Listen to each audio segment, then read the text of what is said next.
تصور کن یه روز صبح بیدار بشی و ببینی وسط کویر لوت یه دریاچه به بزرگی کل کشور اتریش شکل گرفته. پروژه عجیب که طرفداراش میگفتن میتونه هم کویرهای ایران رو زنده کنه، هم بحران آب کشور رو برای همیشه حل کنه. اسمش بود ایران رود. سلام، امیدوارم حالتون خوب باشه. امروز میخوایم بریم سراغ یکی از جنجالی ترین و پر حرف و حدیث ترین ایده های تاریخ معاصر ایران. ایده ای که میخواست خلیج فارس رو به دریای خزر وصل کنه با یک کانال عجیب و غریب که نصف نقشه ایران رو تغییر میداد. بیاین ببینیم ماجرا از کجا شروع شد. ایده وصل کردن خزر به خلیج فارس اولین بار تو دوران پهلوی دوم مطرح شد، اما خب خیلی جدی گرفته نشد. توی دهه 60 اوضاع آب و توسعه ایران حسابی بحث برانگیز بود. اینجا بود که مهندسی به اسم هومان فرزاد یه طرح عجیب داد. گفت ما از شمال به خزر دسترسی داریم، از جنوب به خلیج فارس و دریای عمان. خب چرا این دوتا رو به هم وصل نکنیم؟ اینطوری ایران یه مسیر کشتیرانی داخلی از شمال به جنوب پیدا می کرد و کویرها هم پر از آب می شدن. این حرف در ظاهر ساده بود، ولی پشتش یه ماجرای عظیم خوابیده بود. چون اگر همچین کانالی ساخته می شد، ایران تبدیل می شد به پل آبی شمال جنوب جهان. این یعنی چی؟ یعنی کشتیا لازم نبود برای رسیدن از روسیه و آسیای میانه به اقیانوس هند دور آفریقا به چرخن یا از کانال سوئز رد بشن. یه شاهراه آبی مستقیم از دل ایران رد می شد. البته این تنها هدف نبود. طرفداری طرح می گفتن با این کار میشه کویرای خشک شرق ایران رو به دریاچه‌های بزرگ تبدیل کرد. جازموریان، لوت و کویر مرکزی میشدن دریاهای داخلی ایران. نتیجه رطوبت بیشتر، زمینای کشاورزی جدید و توقف گسترش بیابون. ولی همین اول کار یه سوال مهم پیش میاد. واقعاً میشه وسط کویر لوت دریا ساخت؟ و اصلاً اگر ساخته بشه نتیجهش بهشت میشه یا فاجعه؟ خب وقتی ایده ایران رود مطرح شد، اولین سوال این بود: این کانال از کجا رد میشه؟ برای این کار 3 مسیر اصلی بررسی شد. مسیر اول مسیر غربی بود، راهی که میخواست از دل زاگرس و البرز رد بشه. ولی خب زاگرس و البرز شوخی ندارن. کوههای قولاسا، زمینهای سنگی و شهرهای پرجمعیت مثل یه دیوار جلوی راه ایستاده بودن. واسه همین این مسیر خیلی زود کنار رفت. مسیر دوم مسیر مرکزی بود. طرح این بود که کانال از وسط ایران عبور کنه. ولی وسط ایران یعنی چی؟ یعنی کلان شهرها، مراکز پرجمعیت و رشته کوه البرز دوباره جلوی راه. این مسیرم خیلی زود خط خورد. مسیر سوم مسیر شرقی. این یکی اما داستانش فرق داشت. شرق ایران یعنی مناطق خلوت‌تر، کویرهای بزرگتر و تراکم جمعیت کمتر. جایی که کوههای بلند کمتر مزاحم می شدن و دست آدم برای ساخت و ساز بازتر بود. همین شد که مسیر شرقی به عنوان بهترین گزینه روی میز موند. اما طرفدارای پروژه یه ادعای وسوسه کننده داشتن. می گفتن کویرهای ایران مثل 3 تا کاسه غول‌پیکرن: جازموریان، لوت و دشت کویر. کوها دورشون رو گرفتن و اگر آب بریزی توشون خودشون رو پر میکنن و تبدیل میشن به دریاچه‌های طبیعی. مدت‌ها این حرف بیشتر شبیه رؤیا بود. خیلیا باور نمی‌کردن تا اینکه پای یه نفر به میدون باز شد: مهندس شاه بداغی. اون با مدل سازی 3 بعدی و نقشه‌های دقیق توپوگرافی ایران نشون داد که بله، این ادعا حقیقت داره. کوه‌ها واقعاً مثل دیوار دور این دشت‌ها رو بستن. یعنی ایران 3 تا کاسه طبیعی آماده پر شدن داشت. این کشف دوباره باد توی پرچم ایران رودیا انداخت. اونا میگفتن حالا که ثابت شد بیاین حساب کنیم دقیقاً چه دریاچه‌هایی در میاد. وقتی پای محاسبه به میون اومد، تازه فهمیدن ایران رود چقدر عظیم و عجیب میتونه باشه. خب بذارین من یکی یکی براتون بگم. مرحله اول: جازموریان. برای پر شدن این دشت باید یک کانال حدود 91 کیلومتری حفر بشه تا آب راه پیدا کنه به جازموریان و دریاچه‌ای با عمق 533 متر و وسعتی حدود 21,000 کیلومتر مربع شکل میگیره. یعنی تقریباً 1.5 برابر استان گیلان. مرحله دوم، کویر لوط. اینجا با یک کانال 35 کیلومتری دریاچه دوم شکل میگیره. این یکی دیگه واقعاً یه غول بزرگ بود. عمق 865 متر و وسعت 76,000 کیلومتر مربع. فقط برای مقایسه اینو بگم که این دریاچه تقریباً هم اندازه کشور چک میشد. و مرحله سوم، دشت کویر. نوبت آخر هم نوبت دشت کویره که یک کانال 21 کیلومتری برای اتصال کویر مرکزی به لوط باید ایجاد میشد. نتیجه؟ دریاچه سوم با عمق 865 متر و وسعت 85,000 کیلومتر مربع، یعنی کمی بزرگتر از اتریش. حالا یکم این عددا رو کنار هم بچینیم. مجموع وسعت این سه دریاچه تقریباً نصف آلمان میشه. فکر کن وسط ایران یه دریاچه به اندازه نصف یک کشور بزرگ اروپایی شکل بگیره. جالبتر این که از بالا نقشه ایران تبدیل میشه به کشوری دورنگ، نوار عظیم آبی وسط کویر توی دل خاک ایران. ولی این فقط بخش داخلی ماجرا بود. برای اینکه این سه تا دریاچه به هم وصل بشن و در نهایت به خزر و خلیج فارس برسن، باید یه آبراه عظیم هم کشیده میشد. یه کانال کشتیرانی که کشتی‌ها بتونن ازش رد بشن. اینجا دیگه همه یاد کانال سوئز و کانال پاناما افتادن. کانال سوئز به طول 193 کیلومتر در سال 1869 ساخته شد و امروز سالی 12% از تجارت جهانی رو جابجا میکنه. کانال پاناما با طول 82 کیلومتر سال 1914 افتتاح شد و الان یکی از شاهراه‌های اصلی نفتکش هاست. حالا ایران چی میخواست بسازه؟ یک کانال به طول حدودی 2000 کیلومتر. یعنی تقریباً 10 برابر پاناما و بیشتر از کل طول ایران از شمال تا جنوب. اگه ساخته میشد رکورددار طولانی ترین کانال تاریخ بشر میشد. خب تا اینجا همه چی رویایی بود. دریاچه های بزرگ، کشتیرانی داخلی، حتی امید به سرسبز شدن کویر. اما وقتی کارشناسا اومدن سر میز و طرح رو بررسی کردن، تازه زنگ خطرها یکی یکی به صدا در اومد. اول از همه تبخیر. ایران روی کمربند خشک دنیا قرار گرفته، یعنی اگه میلیون ها متر مکعب آب شور دریا رو بیاری وسط کویر، سریع تبخیر میشه. سرعت تبخیر اینجا 3 برابر میانگین جهانیه و نتیجهش هم مشخصه. بخش بزرگی از آب میره هوا و چیزی که میمونه فقط نمکه. یعنی کویر لوط ممکنه از یه بیابون خشک تبدیل بشه به یه جهنم نمکی. خطر دوم چیه؟ نفوذ آب شور به سفره‌های زیرزمینی. ایران همین الانش هم منابع آب شیرینش رو به زور سر پا نگه داشته.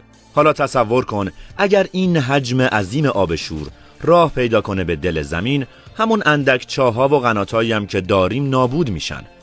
یعنی آبی که هزاران سال طول کشیده ذخیره بشه تو چند دهه کاملا از بین میره.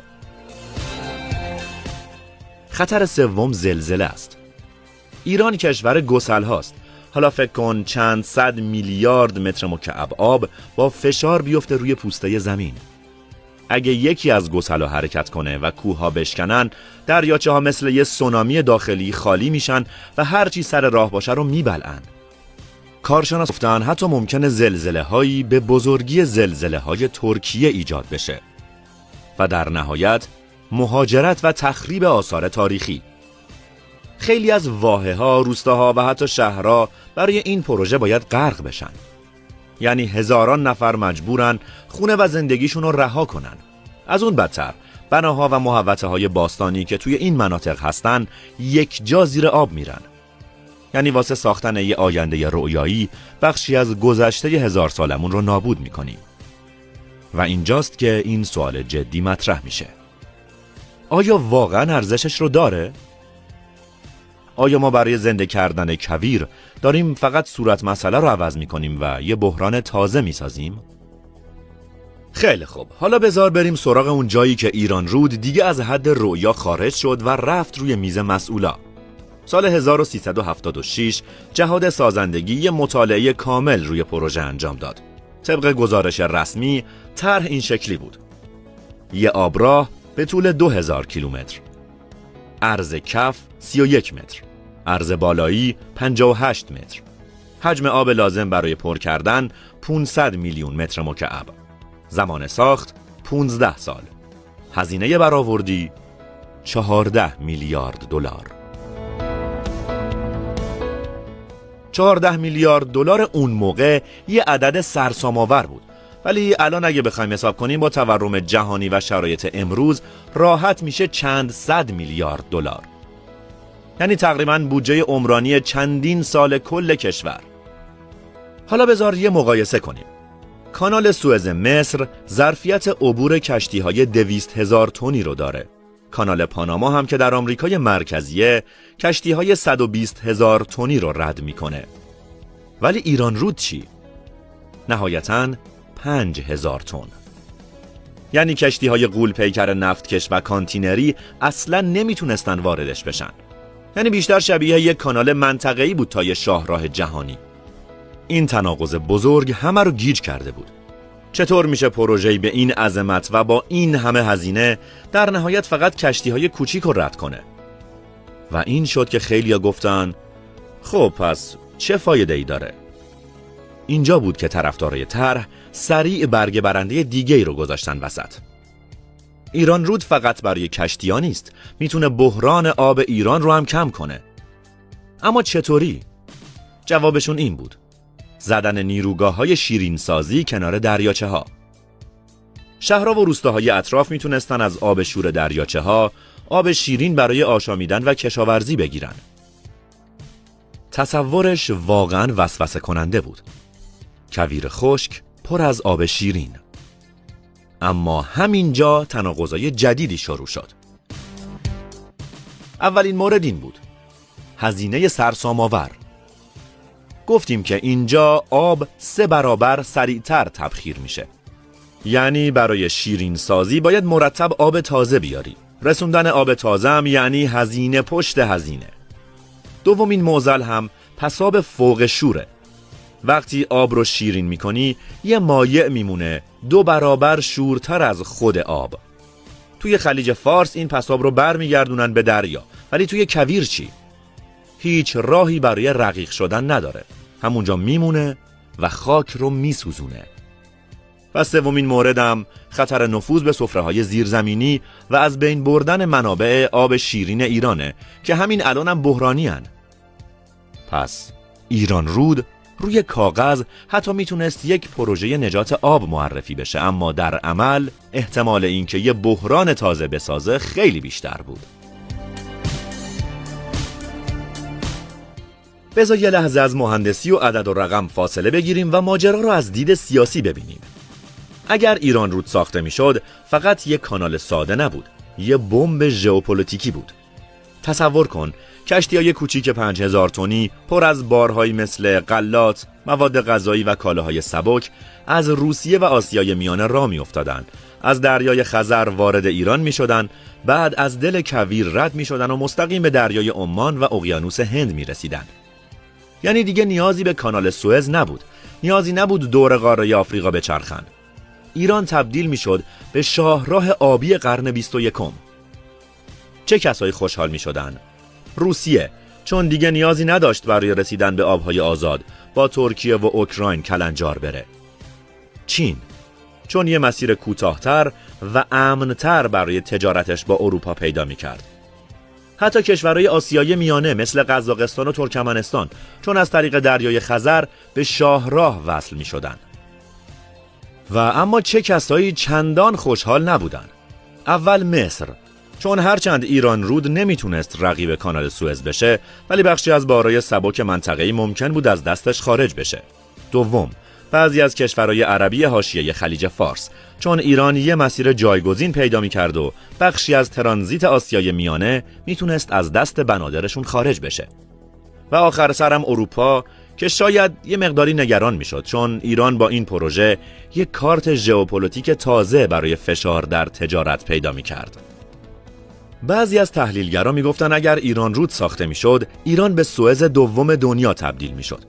بعضیا هم با اغراق میگفتن نه، این بیشتر شبیه کابوس سوئز برای کشورهای دیگه بود. البته این حرفا بیشتر رنگ و بوی تبلیغاتی داشت تا واقعیت. شما چی فکر میکنین؟ ایران رود پر بود از عدد و رقم‌های حیرت انگیز، اما وقتی پای واقعیت اومد وسط، تبدیل شد به پروژه‌ای با تناقض‌های عجیب. هزینه‌های سرسام‌آور، تبخیر وحشتناک، ظرفیت پایین کشتی‌ها و خطرهای زیست محیطی. اینجا بود که خیلیا پرسیدن خب اگر این طرح جواب نمیده، پس راه حل توسعه و حل بحران آب ایران چیه؟ این سوال مهمه، چون بحران آب فقط با یه ابر پروژه حل نمیشه. واقعیت اینه که خیلی وقتا راهکارهای کوچیکتر و عملیتر میتونن تأثیر بزرگتری بذارن. بیاین با همدیگه چند تا راه حل رو بررسی کنیم. راه حل اول، بازیافت آب شهری. الان حدود 74% جمعیت ایران توی شهرها زندگی میکنن، یعنی بیشتر مصرف آب همینجا اتفاق میفته. خیلی از کشورها سالهاست فاضلاب رو به چرخه مصرف برمیگردونن. کشورهایی مثل اسرائیل، رتبه 1 جهان، حدود 85% فاضلاب رو بازیافت میکنه. سنگاپور آب بازیافتی رو حتی برای آشامیدن هم استفاده میکنه. اسپانیا حدود 20% فاضلاب رو بازیافت میکنه. آمریکا، کالیفرنیا حدود 15% و هدفش تا 2035 رسیدن به 100%. امارات و استرالیا بیشتر برای کشاورزی و فضای سبز. خب با این اوصاف ایران هم میتونه از همین تجربه ها استفاده کنه. به صورت غیر مستقیم میتونیم آب تصفیه شده رو وارد سفره‌های زیرزمینی یا سدها کنیم و بعد دوباره برداشت کنیم و به طور مستقیم آب مصرف شده بعد از چند مرحله تصفیه دوباره بیاد توی لوله کشی خونه ها که خب هنوز این کار در ایران از نظر اجتماعی و فرهنگی خیلی راحت پذیرفته نمیشه. راه دوم، مدیریت حوزه‌های آبریز. یعنی صنایع آببر مثل فولاد، سیمان یا پتروشیمی که برای تولیدشون مقدار خیلی زیادی آب مصرف میشه، نباید وسط کویر ساخته بشن. این صنایع باید کنار سواحل باشن تا هم هزینه شیرین سازی پایین بیاد، هم منابع داخلی تحت فشار قرار نگیرن. یه جورایی یعنی توسعه باید هم مسیر با ظرفیت‌های طبیعی هر منطقه باشه. و یه راهکار خلاقانه تر هم وجود داره که توی کوه‌ها و مناطقی خاص میشه اجراش کرد و چون ایده‌اش اونقدر جذاب بود تصمیم گرفتیم براش یه ویدیوی جدا بسازیم، پس حتما منتظر اون ویدیو هم باشین. خیلی خوب، حالا که همه مسیر رو با هم اومدیم، قضاوت رو میذاریم به عهده شما. به نظرتون ایران رود یه رؤیای ناپلئونی برای نجات ایران بود؟ یا یه کابوس زیست محیطی که اگر اجرا میشد نصف کشور رو به خطر مینداخت؟ خوشحال میشیم نظرتون رو در مورد این پروژه بشنویم. مثل همیشه خیلی ممنون که تا پایان ویدیو همراه ما بودین. اگر از ویدیو خوشتون اومد، لایک و کامنت یادتون نره و تا کنکاش بعدی، فعلا بدرود.